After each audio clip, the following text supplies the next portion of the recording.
So I watched this movie called When Marnie Was There, a film by Hiromasa Yonebayashi from the Studio Ghibli film with my daughter Stelly today.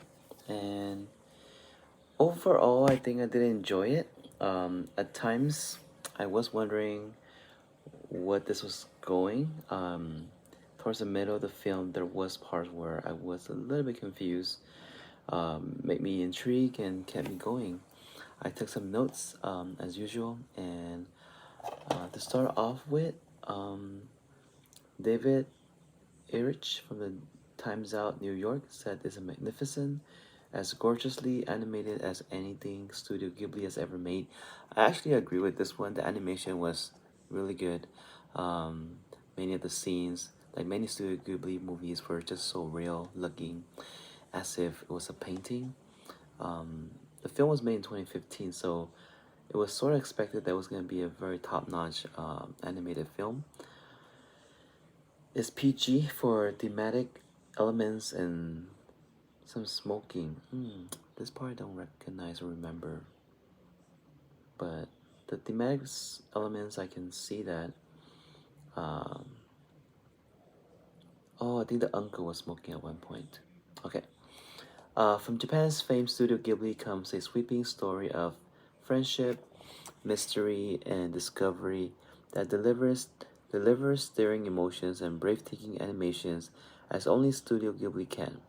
When shy artistic Anna travels to the seaside state with relatives, she stumbles upon an old mansion surrounded by marshes and the mysterious young girl Marnie, who lives there. The two girls instantly form a unique connection and friendship that blurs the lines between fantasy and reality. As the days go by, a nearly magnetic pull draws Anna back to the Marsh house again and again, and she begins to piece together the truth surrounding her strange new friend. Based on the beloved young adult novel by Joan G. Robinson and directed by Hiromasa Yonebayashi, The Sacred World of Ariete, definitely saw elements of similarities between those two movies. When Marnie Was There is a haunting tale, gorgeously rendered with moonlit seascapes, glowing orchestral score, and powerful portrayals of friendship and belonging.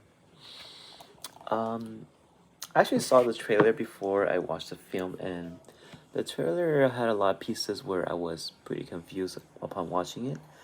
I didn't know at all what to expect from it. So these are my notes as I was reading it. Things that stood out for me as I was watching the movie, as I said, is themes of friendship, courage, and the scenery. There's a line in the beginning when the main character Anna talks about the inside circle and the outside circle, and she being the outside circle and being someone that's shy, having difficulties connecting with people. Um, she often wondered did anyone actually care about her. Even the scene where the teacher was, or the adult was asking about the picture, suddenly got distracted, and then Anna just felt so sad all of a sudden when he didn't follow through and seem to care. Her asthma attacks, because of stress or mental health breakdown, caused her to go to the countryside. Um, they translated by saying she had an ordinary face. Um, didn't allow her emotions to show. Not happy, not sad, just meh, just there. The countryside was a very good contrast as she came from the city, providing her fresh air with some fresh new starts. And to some degree, it is the reason why this movie has this magical element to it, with Marnie as one of the characters. And throughout the movie, I was just looking at Marnie and Anna, and they look so similar. At first, I thought um, Marnie was an alter ego of Anna. And as you watch it, I just love the character of the aunt and the uncle.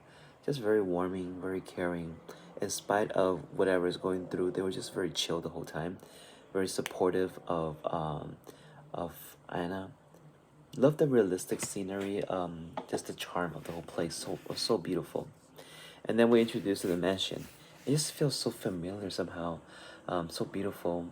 Anna dreamt of that place. She remembers it somehow, and somehow Marnie knows about her as well. That part I found really strange at first. Like, how does she know about Anna? What's it supposed to mean?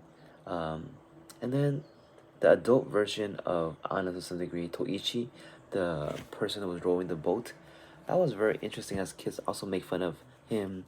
And at the end, we realized that he actually knew Marnie and was part of the story as well. The festival, which my daughter calls a Halloween to some degree because they were passing out candy, that was fun. And they had a scene where they had to choose a wish, or they had Anna had to write a wish, and her wish was something about I wish to be normal. The kids kind of didn't understand what that meant and actually made fun of her. And then we were shown her blue eyes, and that's where it was very clear to me that, there was a relationship between Anna and Marnie, as both of them had blue eyes. And then, out of rage, out of frustration, for some reason, Anna called that friend ugly by calling her stupid pig. I think that's what they call her, fat pig. And that was a little bit harsh, as that was also a very strong transition to her character as she shows some strong emotions. Throughout the movie, we see how just low self esteem Anna had by thinking of herself as ugly, moody, unpleasant, stupid, and why people hate her. A lot of like very negative self talk. Um, and it made me think also, like, why, as Anna and Marnie was like together, why did they had to keep that secret? That was an interesting aspect of like their relationship together.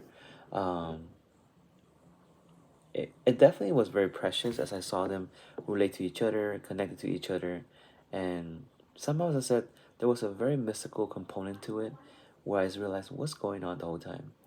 The sun was very pretty throughout, the water was very pretty throughout, and it seemed more like a sibling relationship, as they were like together the whole time. Um, there were scenes where Anna remembers kind of like more the contemporary times, and it kind of drove away a little bit more Marnie. That was interesting. Um,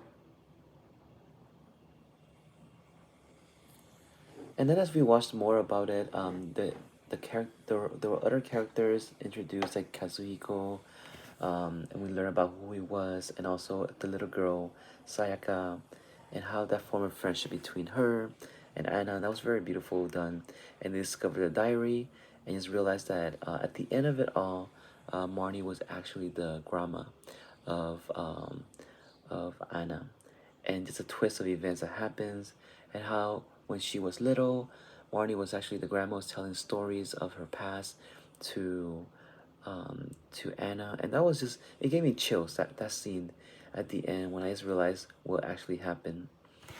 Some takeaways from this movie as I'm changing the way I'm doing these reactions is just some big takeaways is as I think about this the people I interact with.